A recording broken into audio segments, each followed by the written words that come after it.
300 миллионов рублей ежегодно выделяют в Якутии на патриотическое воспитание молодежи. Об этом накануне заявили участники заседания общественности республики, посвященного 23 февраля.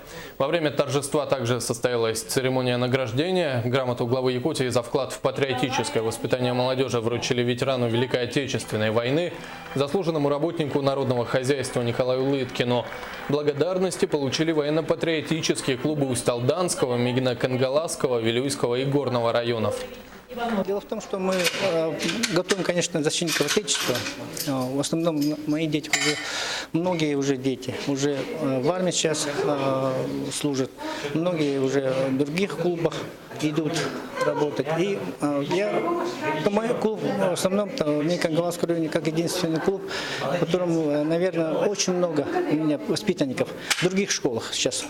Так как меня посещают очень много детей из других школ.